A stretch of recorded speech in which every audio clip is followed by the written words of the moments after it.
warahmatullahi wabarakatuh. Halo semua, kami dari kelompok 5 akan mempresentasikan tugas kami dengan materi senyawa organik bahan alam. Saya Oktari Handayani dengan NIM A1C119-020. Kenalkan, nama saya Sinta Nisa Mutia dengan NIM A1C119-033. Saya Yohana Sabrina Sihombing dengan NIM A1C119-042. Perkenalkan, nama saya Mikan Pustia dengan NIM A1C119-069. Saya Nina Arista Rumahorbo dengan NIM A1C119-083. Perkenalkan, nama saya Yeremia Sinta Marito dengan NIM A1C119-090. Saya M. David Setiawan dengan NIM A1C119-093. Metabolisme sekunder. Metabolisme merupakan suatu proses pembentukan atau penguraian zat di dalam sel yang disertai dengan adanya perubahan energi. Proses pembentukan zat terjadi pada proses fotosintesis, kemosintesis, sintesis lemak, dan sintesis protein. Pada tumbuhan, ada dua jenis metabolisme, yaitu metabolisme primer dan sekunder. Proses metabolisme primer menghasilkan senyawa-senyawa yang digunakan dalam proses biosintesis seperti karbohidrat, protein, lemak, dan asam nukleat. Sedangkan proses metabolisme sekunder menghasilkan senyawa dengan aktivitas biologis tertentu seperti alkanoid, trepanoid, flavonoid, tanin, dan steroid. Senyawa metabolisme sekunder umumnya terdapat pada semua organ tumbuhan, terutama tumbuhan tinggi pada akar, kulit, batang, daun, bunga buah, dan biji, dan sedikit pada hewan. Senyawa metabolit sekunder yang terdapat dalam tumbuhan merupakan zat bioaktif yang berkaitan dengan kandungan kimia dalam tumbuhan. Sekitar 1.000 jenis dari 30.000 jenis tumbuhan yang telah dimanfaatkan sebagai bahan obat-obatan. Manfaat metabolisme sekunder adalah sebagian besar tanaman penghasil senyawa metabolit sekunder memanfaatkan senyawa tersebut untuk mempertahankan diri dan berkooperasi dengan makhluk hidup lain di sekitarnya. Berbagai senyawa metabolit telah digunakan sebagai obat atau model pembuat obat baru. Contohnya, aspirin yang dibuat berdasarkan asam salisilat yang secara alami terdapat pada tumbuhan tertentu. Beberapa metabolit sekunder lainnya yang telah digunakan dalam memproduksi sabun, parfum, minyak herbal, pewarna, permen karet, dan plastik alami adalah resin, antosianin, tanin, saponin, dan minyak volatile. Berikut skema pembentukan metabolit sekunder. Screening fitokimia. Screening fitokimia merupakan tahap pendahuluan dalam suatu penelitian fitokimia yang bertujuan untuk memberikan gambaran tentang golongan senyawa yang terkandung dalam tanaman yang diteliti. Metode screening fitokimia dilakukan dengan melihat reaksi pengujian warna dengan menggunakan suatu reaksi warna.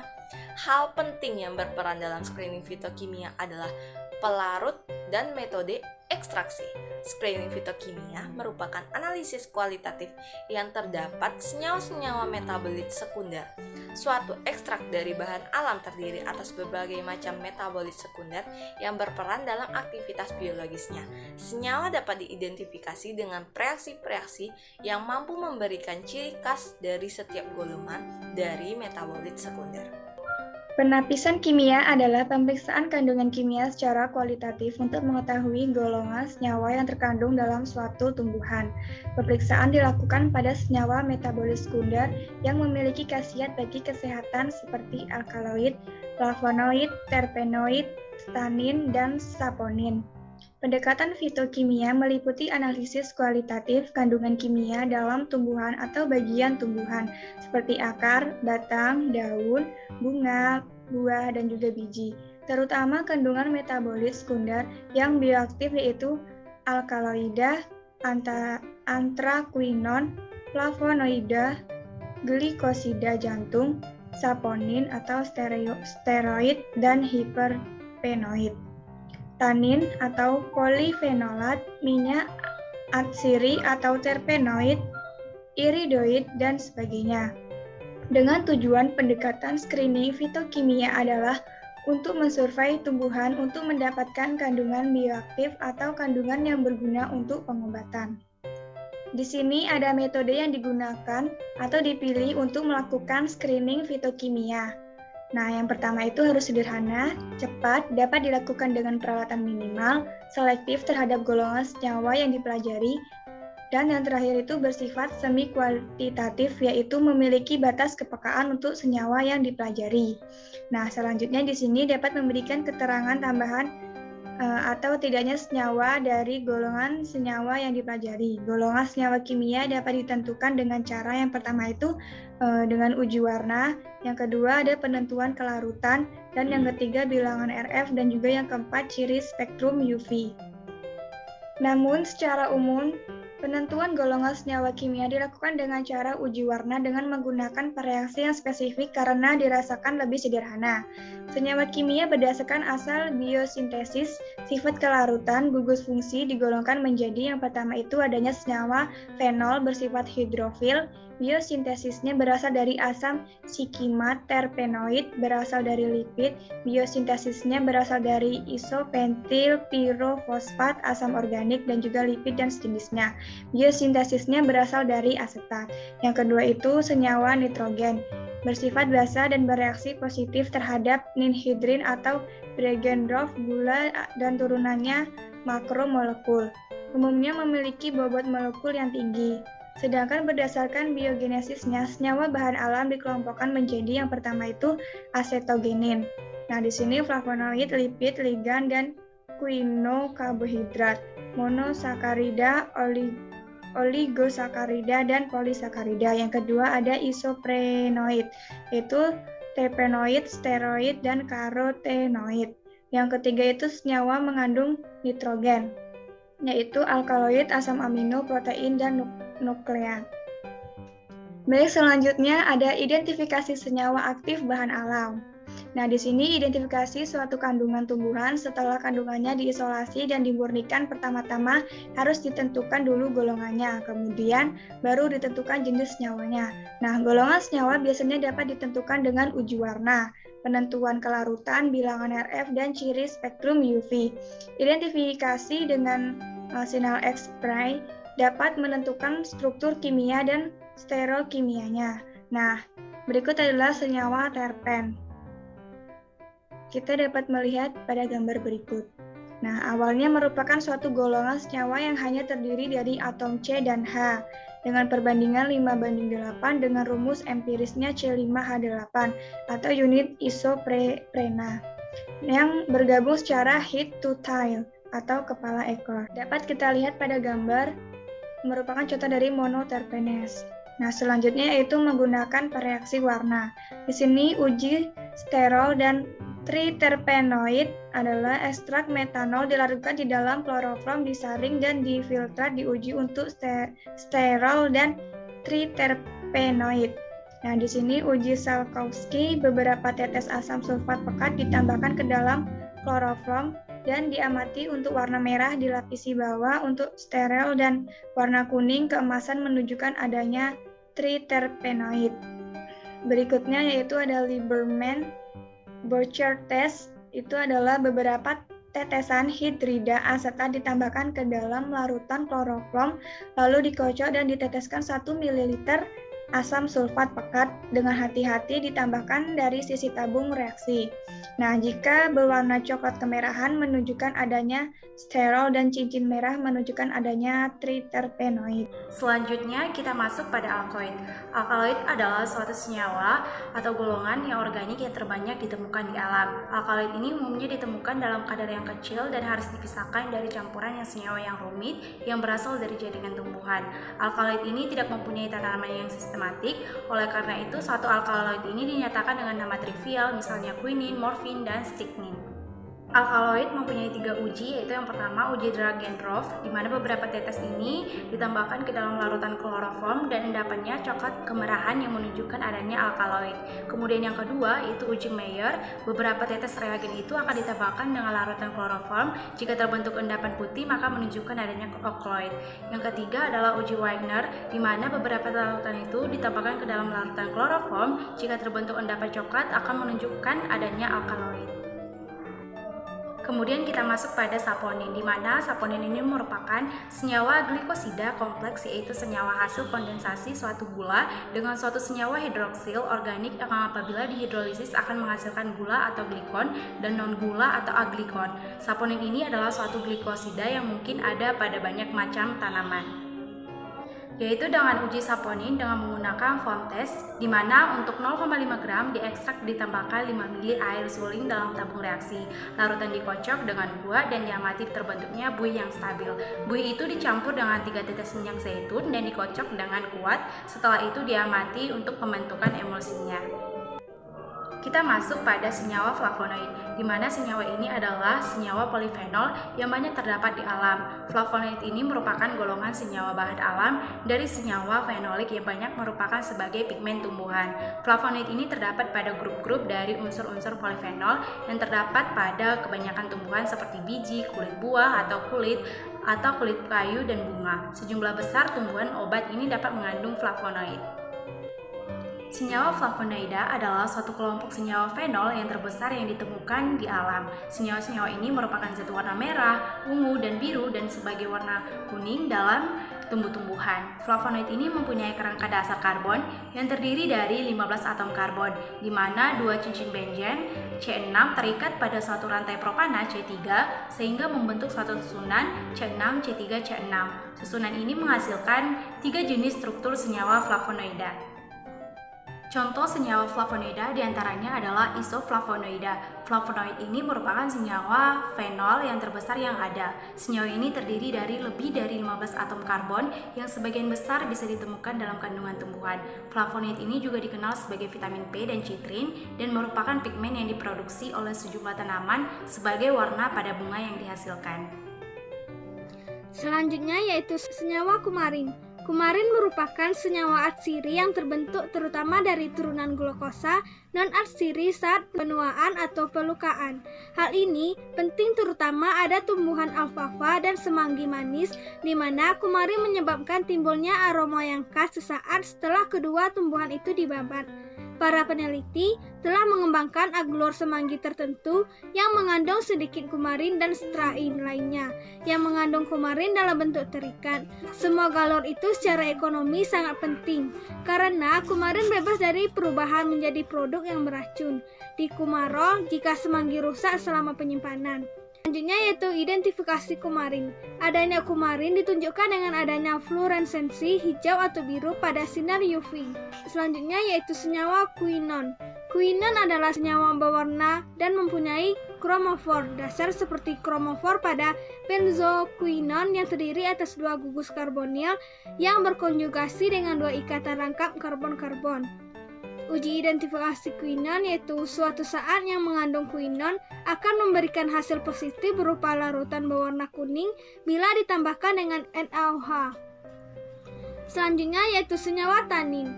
Tanin merupakan suatu substansi yang banyak dan tersebar sehingga sering ditemukan dalam tanaman. Tanin diketahui mempunyai beberapa khasiat yaitu sebagai atrigen, anti diare, antibakteri, dan antioksidan. Istilah tanin sendiri berasal dari bahasa Prancis yaitu tannin. Pada mulanya, senyawa tanin lebih dikenal sebagai tannin substance dalam proses penyemakan kulit hewan untuk dibuat sebagai kerajinan tangan. Tanin adalah ester yang dapat dihidrolisis oleh pemanasan dengan larutan asam sampai menghasilkan senyawa fenol. Biasanya merupakan derivan atau turunan dari asam garlic dan gula. Selanjutnya yaitu berdasarkan strukturnya, tanin diklasifikasi menjadi 2 kelas yaitu tanin hidrolisis dan tanin terkondensasi. Tanin terhidrolisis yaitu biasanya berikatan dengan karbohidrat yang dapat membentuk jembatan oksigen sehingga dapat dihidrolisis dengan menggunakan asam sulfat atau asam klorida. Secara singkat, apabila tanin mengalami hidrolisis akan terbentuk fenol polihidroksida sehingga sederhana.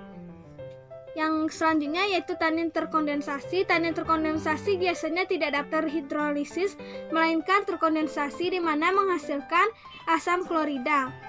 Selanjutnya yaitu pemisahan senyawa aktif bahan alam. Isolasi adalah proses pengambilan atau pemisahan senyawa bahan alam dengan menggunakan pelarut yang sesuai. Beberapa tahap yaitu perlu diperhatikan isolasi, yaitu tahap pemisahan senyawa berupa ekstraksi, fragnasi dengan cara kromatografi, pemurnian senyawa, penentuan struktur dan uji bioaktivitas.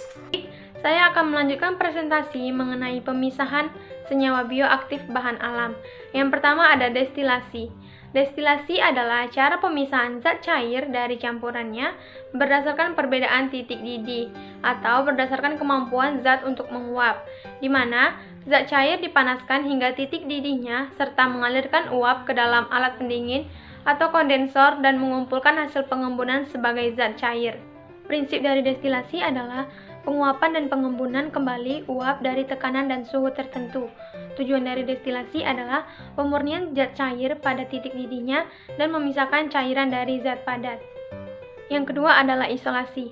Isolasi adalah proses pengambilan atau pemisahan senyawa bahan alam dengan menggunakan pelarut yang sesuai. Isolasi dilakukan dengan proses maserasi menggunakan pelarut metanol. Ekstrak metanol diuapkan dengan rotary evaporator untuk memperoleh ekstrak kental yang kemudian dipraksinasi menggunakan etil asetat. Metode isolasi senyawa organik bahan alam dapat dilakukan dengan cara ekstraksi. Langkah pertama yang biasanya dilakukan dalam isolasi senyawa organik bahan alam adalah ekstraksi sampel menggunakan pelarut organik. Ada beberapa metode ekstraksi sampel bahan alam, antara lain maserasi, infusdasi, dekoksi, sokletasi, dan perkolasi. Yang pertama ada maserasi. Maserasi merupakan teknik ekstraksi dari sampel padat menggunakan pelarut tertentu. Biasanya digunakan metanol dan etanol. Proses maserasi dilakukan selama waktu tertentu dengan sesekali diaduk. Biasanya dibutuhkan waktu 1-6 hari. Selain metanol atau etanol, pelarut yang lain yang biasa digunakan adalah aseton, klorofrom, atau sesuai dengan kebutuhan. Setelah waktu tertentu, ekstrak yang disebut maserat dipisahkan dengan cara penyaringan. Maserasi biasanya dilakukan pengulangan dengan penambahan pelarut setelah dilakukan penyaringan maserat yang pertama yang disebut dengan remaserasi. Remaserasi biasanya dilakukan 3 kali atau sampai senyawa yang diinginkan dalam sampel benar-benar sudah habis. Selanjutnya yaitu infusdasi. Infusdasi merupakan metode ekstraksi dengan pelarut air. Pada waktu proses infusdasi berlangsung, temperatur pelarut air harus mencapai suhu 90 derajat Celcius selama 15 menit. Rasio berat bahan dan air adalah 1:10. Artinya, jika berat bahan 100 gram, maka volume air sebagai pelarut yang digunakan adalah 1000 ml. Cara yang biasa adalah serbuk bahan dipanaskan di dalam panci dengan air secukupnya selama 15 menit. Terhitung mulai suhu mencapai 90 derajat Celcius sambil sesekali diaduk. Selagi panas, saring dengan kain flanel. Tambahkan air panas secukupnya melalui ampas hingga diperoleh volume yang diinginkan. Yang selanjutnya yaitu dekoksi. Dekoksi merupakan proses ekstraksi yang mirip dengan proses infusdasi. Hanya saja, infusdasi memerlukan waktu yang lebih lama, lebih dari 30 menit, dan suhu pelarut sama dengan titik didih air. Cara dari dekoksi yaitu serbuk bahan ditambah dengan air dengan rasio 1:10. Kemudian dipanaskan di dalam panci ataupun panci stainless steel selama 30 menit. Bahan sesekali diaduk, kemudian saring selagi panas secukupnya melalui ampas hingga diperoleh volume yang diperlukan. Selanjutnya yaitu perkolasi. Perkolasi adalah proses ekstraksi dengan pelarut yang dialirkan melalui kolom perkolator yang diisi dengan serbuk, bahan, atau sampel, dan ekstraknya dikeluarkan melalui keran secara perlahan. Secara umum, proses perkolasi ini dilakukan pada temperatur ruang. Proses ekstraksi dilakukan sampai seluruh senyawa metabolit habis terekstrak. Pengamatan sederhana dilihat dari warna pelarut. Bila pelarut sudah tidak berwarna, biasanya metabolit sudah terekstrak.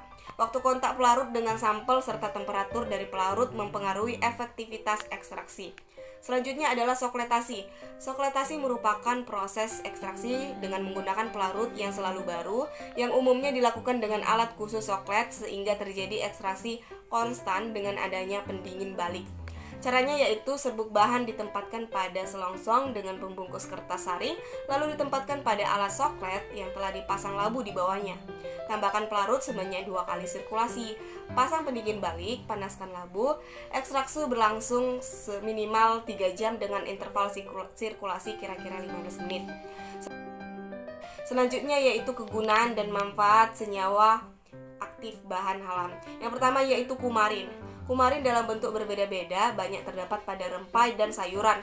Bekakten terdapat pada seledri, digunakan untuk tabir surya. Yang kedua yaitu flavonoid. Flavonoid banyak terdapat pada tumbuhan. Selain berguna sebagai anti radang, zat ini berguna dalam menjaga kesehatan. Rutin merupakan flavonoid yang seperti terdapat pada tanaman jeruk lemon, bayam duri, dan lain-lain. Rutin bermanfaat untuk memperkuat dinding kapiler. Selanjutnya yaitu minyak atsiri. Minyak atsiri kebanyakan bahan baku yang digunakan untuk jamu berasal dari familia Zingiberaceae. Komponen aktif yang dikandung antara lain minyak atsiri. Selain terdapat pada tanaman familia Zingiberaceae seperti jahe, kencur, dan temulawak, minyak atsiri juga terdapat pada familia Labiatae yang berasal dari rambut kelenjar. Piperaceae berasal dari sel paenchyma. Umbelliferae berasal dari kelenjar minyak. Rutaceae berasal dari kelenjar lisigin atau sizoligen. Tanaman yang mengandung minyak atsiri adalah kapulaga, adas, kayu, minyak kayu putih, pala, selasi, kemukus, jahe. Yang selanjutnya yaitu saponin. Saponin antara lain terdapat pada tanaman yang termasuk familia Liliaceae, Amaryllidaceae, dan Dioscoreaceae. Saponin dapat dikelompokkan menjadi 2, yaitu saponin triterpenoid dan saponin steroid. Saponin steroid mempunyai aktivitas sebagai hormon. Saponin triterpenoid sering dimanfaatkan sebagai ekspektoran, mengangkat lendir kotoran atau obat batuk. Saponin untuk obat luar dapat bersifat membersihkan. Di samping itu, tanaman yang mengandung saponin sering dimanfaatkan untuk meracun ikan. 5. Alkaloid. Alkaloid terdapat pada tanaman yang termasuk familia Leguminosae, Faveraceae, Ranunculaceae, Rubiaceae, Solanaceae, dan Berberidaceae. Alkaloid dapat dijumpai pada berbagai bagian tanaman, misalnya biji atau pinang kopi, buah lada, kemukus daun, tembakau, kecubung, kulit kayu atau kinapulai, akar atau delima, dan lain-lain. Alkaloid termasuk zat aktif yang beracun. Rasa pahit merupakan peringatan agar menggunakannya secara hati-hati.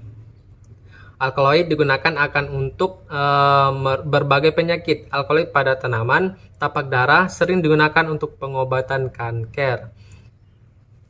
Senyawa bioaktif antioksidan pada buah stroberi. Stroberi merupakan tanaman hijau yang memiliki tinggi kurang lebih 15-30 cm. Adalah buah dari genus Fragia dan famili Rosaceae.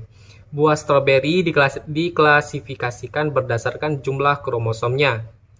Warna merah pada stroberi disebabkan oleh zat warna antosianin yang terdiri dari eanidin dan pelargonidin yang berperan sebagai antioksidan. Kandungan antioksidan lain yang terdapat dalam buah stroberi adalah senyawa derivat fenol, katechin, quercetin, dan kaempferol yang merupakan senyawa antioksidan aktif yang berperan dalam proses inflamasi. Stroberi juga mengandung asam elagich yang bermanfaat sebagai anti-karsiogenetik dan anti-mutagenik. Stroberi kaya akan serat, rendah kalori, dan kaya akan vitamin C. Karena kandungan antioksidan yang tinggi, stroberi dapat mencegah penyakit akibat radikal bebas seperti stroke, kanker, dan dapat menghaluskan kulit. Antosianin. Antosianin berasal dari kata anthos yang berarti bunga dan kyanos berarti biru gelap. Berikut struktur dari senyawa antosianin. Antosianin adalah metabolit sekunder dari famili flavonoid yang secara alami larut dalam air yang sebagian besar terkandung dalam buah-buahan sebagai pigmen warna seperti merah, biru, ungu, dan merah keunguan. Antosianin termasuk senyawa polifenol, merupakan antioksidan yang dapat memberikan atom hidrogen pada radikal bebas. Kemampuannya sebagai antioksidan ditentukan oleh gugus hidroksi yang dapat berkonjugasi. Selain itu, merupakan pigmen alami yang memberikan warna pada buah stroberi. Komponen utama pada antosianin dalam stroberi adalah pelargonidin 3-glukosida. Kestabilan antosianin dipengaruhi oleh temperatur dan pH. Laju degradasi antosianin meningkat dengan kenaikan temperatur. Degradasi termal dapat menyebabkan perubahan warna antosianin. Kegunaan dan manfaat senyawa aktif bahan alam. Kegunaan senyawa aktif bahan alam yang pertama itu sebagai bahan bakar dan pelarut etanol. Yang kedua pelarut parfum, yang ketiga cat, yang keempat pernis dan antiseptik spiritus, dan yang kelima sebagai bahan bakar lampu spiritus glikol. Yang keenam pembuatan fiber, polyester dan film magnetik. Selanjutnya manfaat senyawa aktif bahan alam antara lain sebagai berikut. Yang pertama, diperkirakan setengah obat farmaseutis modern berasal dari hasil alam atau turunnya, dan penelitian masih terus dilanjutkan untuk mendapatkan obat baru dari sumber alami. Atau misalnya penelitian tetrasiklin, kartison, reserpin, piretrin, dan lain-lain. Yang kedua, mempelajari kandungan kimia tumbuhan atau fitokimia sudah mulai dijadikan nilai penting untuk mengetahui dan mengevaluasi hubungan antar tumbuhan atau taksonomi secara sistematik. Yang ketiga, dapat dijadikan sumber bahan kimia organik yang lestari dan dapat diperbarui.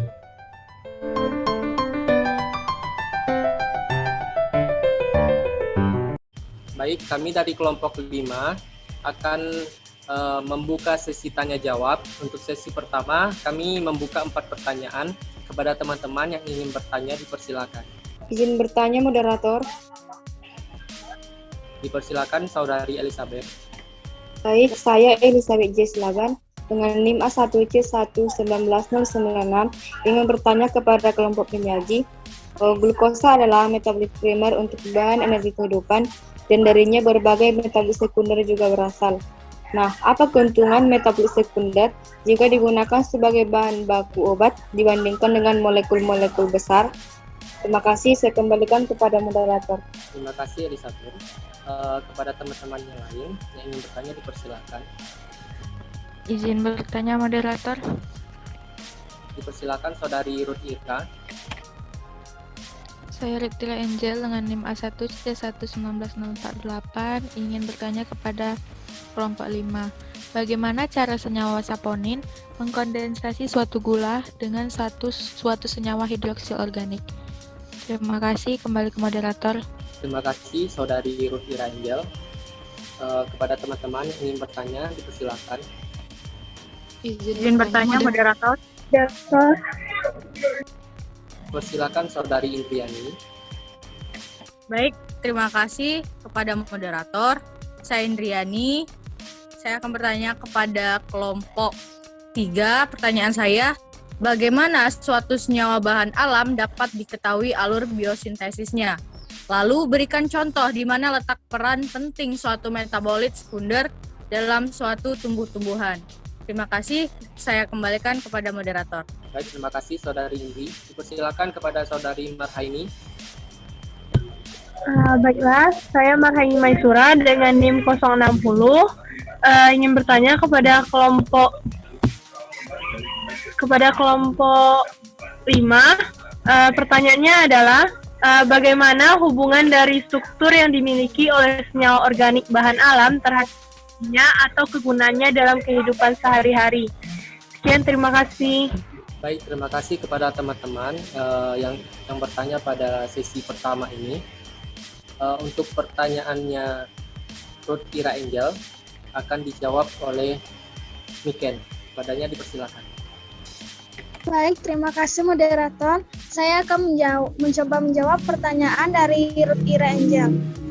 Yang dimana pertanyaannya, bagaimana cara mengkondensasi senyawa saponin suatu gula dengan suatu senyawa hidroksil organik. Nah, kita ketahui bahwa senyawa saponin merupakan senyawa glikoksida kompleks, yaitu senyawa hasil kondensasi suatu gula dengan suatu senyawa hidroksil organik. Nah, di mana dihidrolisis akan menghasilkan gula atau glikon dan non-glikon atau aglikon. Senyawa saponin ini terdiri dari dua kelompok, yaitu saponin triterpenoid dan saponin steroid. Dan saponin juga ada pada seluruh tanaman dengan konsentrasi tinggi pada bagian-bagian tertentu dan dipengaruhi oleh varietas tanaman dan tahap pertumbuhan. Baik, terima kasih. Saya kembalikan kepada moderator. Terima kasih kepada saudari Miken. Bagaimana kepada saudari Ruth Ira Angel? Saya rasa jawabannya sudah cukup jelas. Terima kasih kepada kelompok penyaji. Kembali ke moderator. Baik, terima kasih. Untuk pertanyaan selanjutnya, pertanyaan dari saudari Indriani akan dijawab oleh saudari Yohana. Padanya disilakan.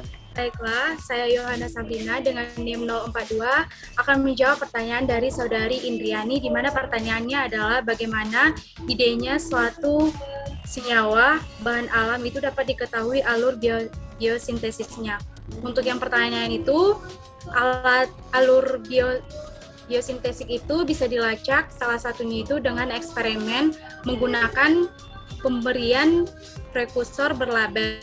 Sebagai contohnya itu adalah memberikan prekursor yang sangat awal, yaitu biasanya digunakan dengan CO2 pada tanaman, dan diperhatikan urutan biosintesisnya, di mana pemberian prekursor itu akan berlabel biasa itu digunakan dalam mikroorganisme yang ditumbuhkan dalam kultur cair maupun dalam tanaman yang hidup. Untuk tahapan-tahapannya itu, untuk mempelajari biosintesis itu dapat melalui 4 tahap, yaitu yang pertama dapat menentukan asal dari atom karbon yang membentuk kerangka dari senyawa X, yang artinya menentukan senyawa-senyawa yang terlibat dalam biosintesis. Yang kedua itu dapat menentukan jalur metabolisme, yaitu urutan-urutan dari intermediate dan reaksi-reaksi yang menuju ke arah pembentukan senyawa X-nya. Kemudian yang ketiga, untuk menentukan sumber oksigen dan bila ada juga itu sumber nitrogen dan lain sebagainya, di mana sumber oksigen ini biasanya adalah dari air maupun udara. Kemudian dalam hal itu perlu diperlakukan penelitian yang secara terpisah dengan menggunakan H2O atau O, oksigen. Kemudian yang keempat yaitu sifat dari proses enzimatis yang terlibat dalam tiap langkah pembentukan dari zat X, di mana aspek biosintesis ini merupakan aspek kimia yang paling baik kalau dipelajari dengan memakai metode in vitro, dengan menggunakan enzim yang terpisah dalam keadaan yang murni.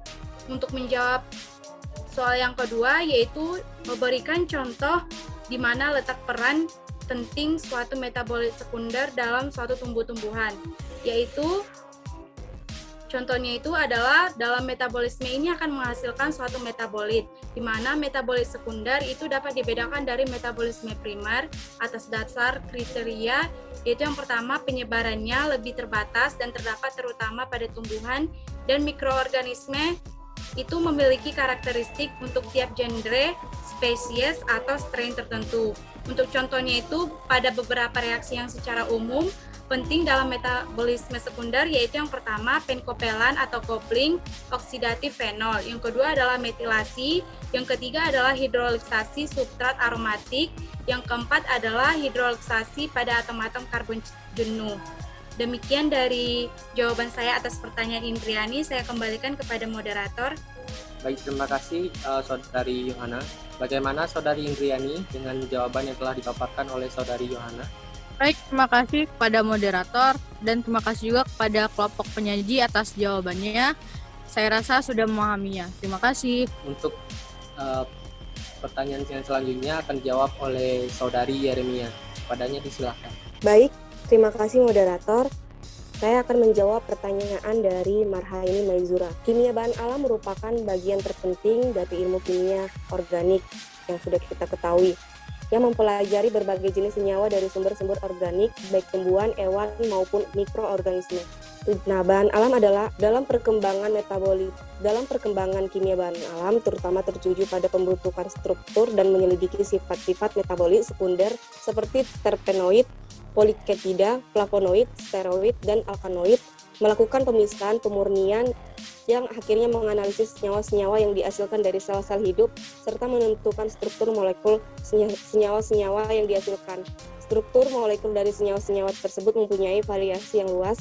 Senyawa-senyawa kimia bahan alam mempunyai pola tertentu keteraturan ditinjau dari segi kimia organik dari golongan senyawa bahan alam tertentu dapat digunakan untuk mengembangkan pola pikir yang terarah, sistematis, dan logis. Terima kasih moderator, sekian. Bagaimana Saudari Marhaini dengan jawaban yang telah dipaparkan oleh Saudari Yeremia? Baiklah, terima kasih moderator. Baiklah, saya sudah merasa cukup paham apa yang sudah disampaikan oleh Saudari Yere. Akan tetapi mungkin akan lebih baik jika terdapat jawaban terkait tentang strukturnya dan apa pengaruhnya. Jadi dijelaskan lebih detail lagi. Terima kasih. Oke, pertanyaan selanjutnya akan saya jawab dari pertanyaannya Elizabeth, di mana pertanyaannya itu yaitu glukosa adalah metabolit primer untuk bahan energi metabolit sekunder juga berasap. Apa keuntungan metabolit sekunder jika digunakan sebagai bahan baku obat dibandingkan dengan molekul besar? Simplicia bisa diolah dalam bentuk segar ataupun kering. Masyarakat biasanya menggunakan obat herbal dengan cara merebus bagian tumbuhan ataupun direndam dengan air mendidih. Proses ini adalah metode ekstraksi yang paling sederhana. Beberapa metabolit sekunder akan larut dalam air dan proses pemanasan mempercepat reaksi tersebut. Hal yang perlu diperhatikan adalah beberapa metabolit sekunder yang dapat rusak. Tidak seperti metabolit primer, metabolit sekunder memiliki karakter khusus untuk setiap makhluk hidup dan dibentuk melalui jalur khusus dari metabolit primer seperti karbohidrat, lemak, dan asam amino penyusun protein.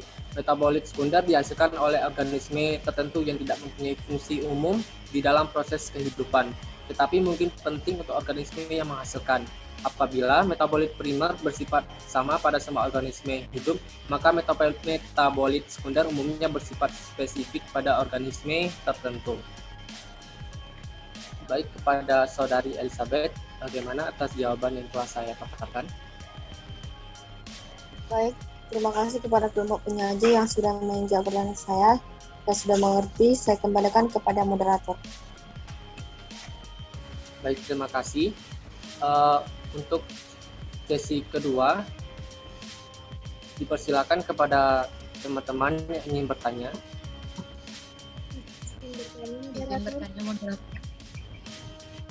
Dipersilakan kepada Saudari Maria.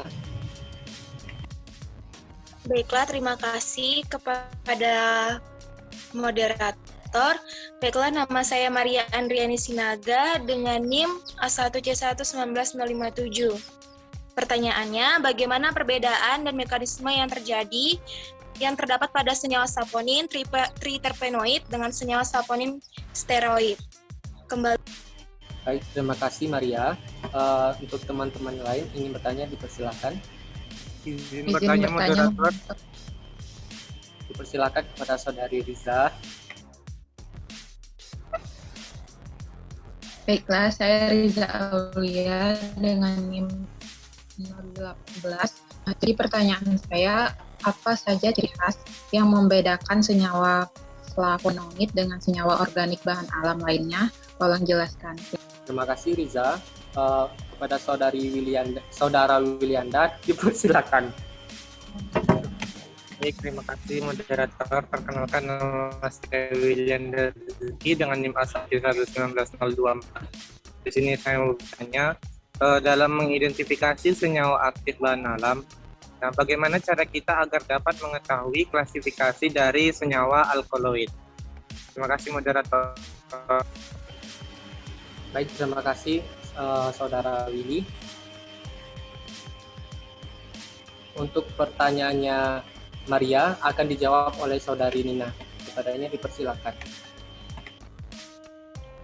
Baik, nama saya Nina Arista Rumoharbo dengan NIM 083 akan menjawab pertanyaan dari Saudari Maria, yaitu perbedaan senyawa saponin steroid dan saponin triterpenoid terletak pada struktur kimia yang berbeda. Baiklah, berikut akan ditampilkan struktur kimia dari saponin steroid dan saponin triterpenoid.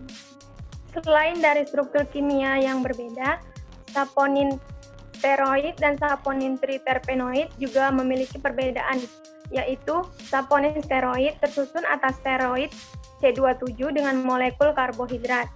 Steroid saponin dihidrolisis menghasilkan suatu aglikon yang dikenal sebagai saraponin. Tipe saponin ini memiliki efek anti jamur pada binatang, menunjukkan penghambatan aktivitas otot polos. Saponin steroid diekskresikan setelah konjugasi dengan asam glukuronida dan digunakan sebagai bahan baku pada proses biosintesis dari obat kortikosteroid. Saponin steroid terutama terdapat pada tanaman monokotil seperti kelompok Sansevieria dan tanaman berbunga. Sedangkan saponin triterpenoid tersusun atas inti triterpenoid dengan molekul karbohidrat. Dihidrolisis menghasilkan suatu aglikon yang disebut sapogenin. Merupakan suatu senyawa yang mudah dikristalkan lewat asetilasi sehingga dapat dimurnikan, dan peran saponin triterpenoid juga sebagai senyawa pertahanan alami pada tanaman, dan beberapa anggota saponin triterpenoid juga telah diketahui memiliki sifat farmakologis yang menguntungkan. Baiklah, segitu saja yang dapat saya sampaikan. Atas jawaban pertanyaan Maria, saya kembalikan ke moderator. Baik, terima kasih Saudari Nina. Kepada Saudari Maria, bagaimana atas jawaban yang telah dipaparkan oleh Saudari Nina? Baiklah, terima kasih atas jawaban dari kelompok penyaji. Saya rasa jawabannya sudah cukup jelas dan terima kasih. Kembali ke moderator. Terima kasih Saudari Maria. Untuk pertanyaan dari Riza akan dijawab oleh Saudari Sinta. Kepadanya dipersilakan. Baik, terima kasih moderator. Di sini saya Sintani Samutia dengan NIM 033 akan menjawab pertanyaan dari Saudari Riza, di mana pertanyaannya apa saja ciri khas yang membedakan senyawa flavonoid dengan senyawa organik bahan alam lainnya. Ini dapat kita lihat bahwa flavonoid memiliki kerangka dasar terdiri atas 15 atom karbon yang membentuk susunan C6, C3, C6. Nah, dapat kita lihat bahwa pada benzen, berikut gugus benzen. Gugus benzen di sini diberi nama cincin A dan juga cincin B. Nah, dari susunan senyawa tersebut terdapat 3 jenis struktur. Seperti pada gambar berikut ini. Nah, yang pertama itu ada 1,3 diaryl propana flavonoid. Nah, di mana di sini dapat kita artikan bahwa struktur benzen pada cincin A dan juga pada cincin B ini terdapat pada posisi 1 dan 3.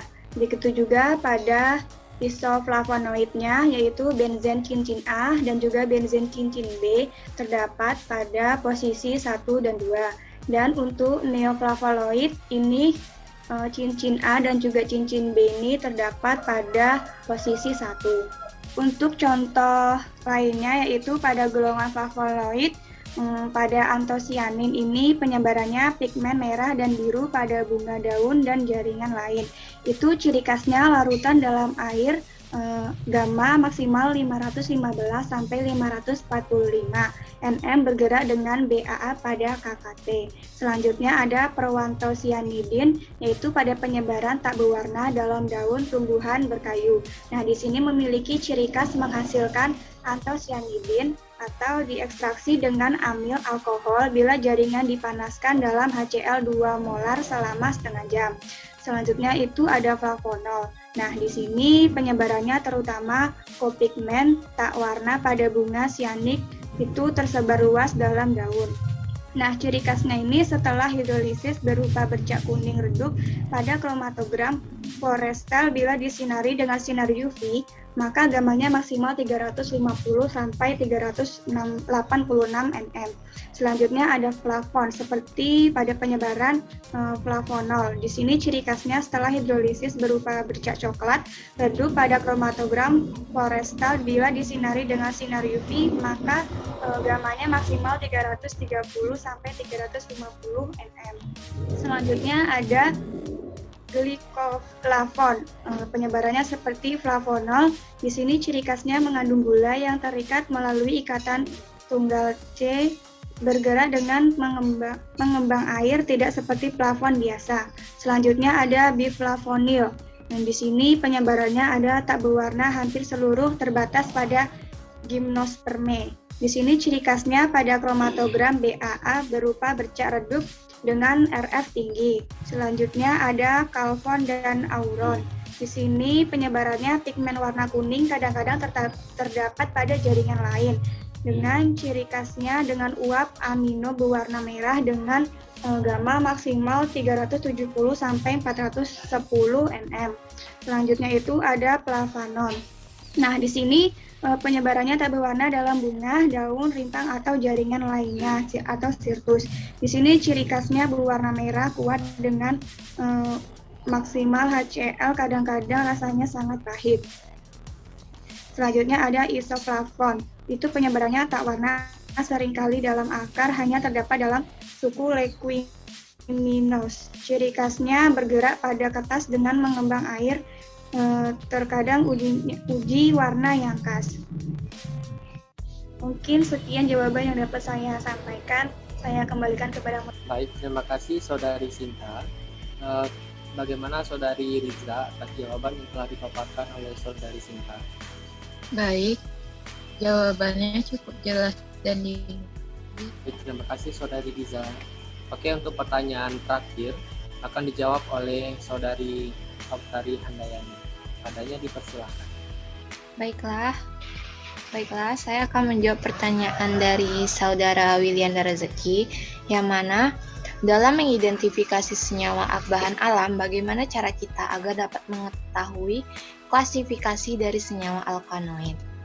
Yang mana untuk mengetahui klasifikasi senyawa alkanoid dapat dilakukan dengan berbagai cara, yaitu yang pertama berdasarkan cincin heterosiklik nitrogen yang merupakan bagian dari struktur molekul.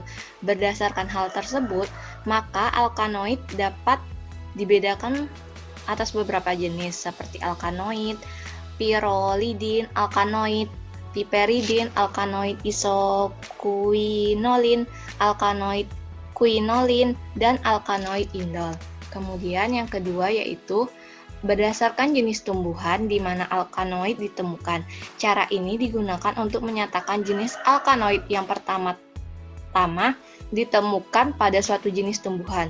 Berdasarkan cara ini, alkanoid dapat dibedakan atas beberapa jenis yaitu alkanoid tembakau, alkanoid efritrin, dan sebagainya. Cara ini mempunyai kelemahan yaitu beberapa alkanoid yang berasal dari suatu tumbuhan tertentu dapat mempunyai struktur yang berbeda-beda. Kemudian yang ketiga, berdasarkan asal-usul biogenetik.